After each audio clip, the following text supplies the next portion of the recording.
جیسا کہ ہم لوگ یہ بات سنتے آئے ہیں کہ ایک کامیاب مرد کے پیچھے ایک عورت کا ہاتھ ہے اور ناکام مرد کے پیچھے بھی ایک عورت کا ہاتھ ہے۔ اس بات کو میں اس انداز سے بیان کرنا چاہتا ہوں، وضاحت کرنا چاہتا ہوں کہ ایک عورت انسان کو کامل ولی بھی بنا دیتی ہے اور ایک عورت انسان کو جہنم میں بھی لے جاتی ہے۔ حضرت امام حسن بصری رحمۃ اللہ تعالی فرماتے ہیں کہ میں بصرہ کے بازار میں تھا اور میرا معمول تھا کہ میں لوگوں کی خدمت کرتا، جہاں کوئی غریب نظر آتا میں اس کی خدمت کرتا، جہاں کوئی حاجت مند آتا میں اس کی حاجت کو پورا کر دیتا تھا۔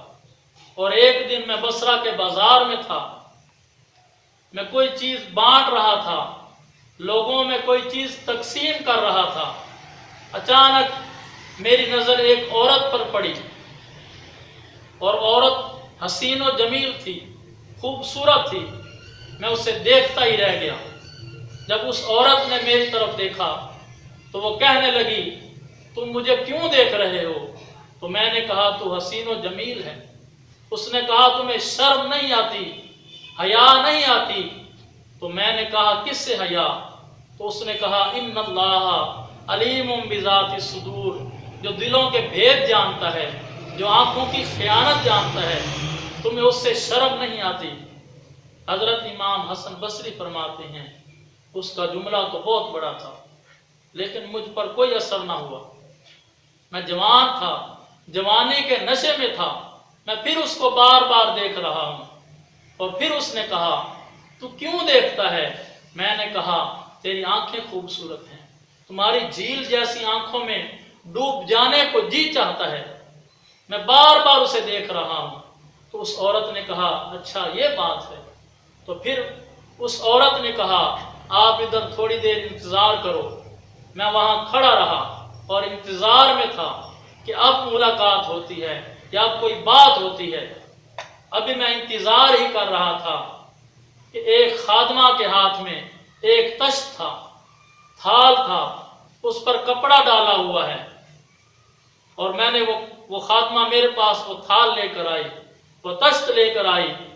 میں نے وہ کپڑا ہٹایا تو نیچے اس کی دونوں آنکھیں تھیں اور ساتھ میں خط لکھا ہوا تھا کہ یہ وہ آنکھیں ہیں جو ایک مرد کو فتنے میں مبتلا کرتی ہیں، یہ وہ آنکھیں ہیں جو ایک مسلمان مرد کو گمراہ کرتی ہیں، مجھے ان آنکھوں کی ضرورت نہیں۔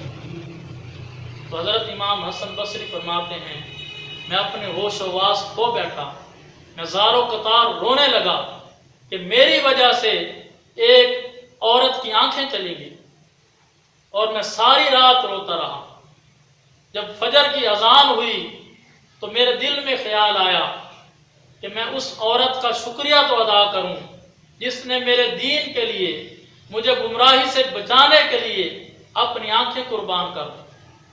میں اس کے گھر کی طرف چل دیا۔ ابھی راستے میں تھا کہ میں نے دیکھا ایک جنازہ آ رہا ہے اور مجھے پتہ چلا کہ اسی عورت کا جنازہ ہے۔ میں پھر اور رونے لگا اور ساری رات روتے روتے گزر گئی۔ جب مجھے اونگ آئی، نیند آئی، تو وہ عورت میرے خواب میں آئی۔ میں نے اس عورت سے پوچھا کہ مجھے کوئی نصیحت کرو، مجھے کوئی بات بتاؤ جس سے میرا فائدہ ہو۔ تو اس عورت نے کہا اے حسن بصری، جب تو تنہائی میں ہو تو اپنے دل میں اللہ کا خوف پیدا کر، اللہ کی خشیت پیدا کر، اپنے اندر للہیت پیدا کر، اور جب تو صبح کرے تو توبہ کے ساتھ صبح کرے، استغفار کرتے ہوئے تیری صبح ہو، اور جب تو شام کرے تو شام بھی اللہ رب العزت کی بارگاہ میں توبہ کرتے ہوئے، استغفار کرتے ہوئے تیری شام ہو۔ تو حضرت امام حسن بصری فرماتے ہیں وہ عورت میری توبہ کا سبب بنی، اس عورت کی وجہ سے میں نے توبہ کی۔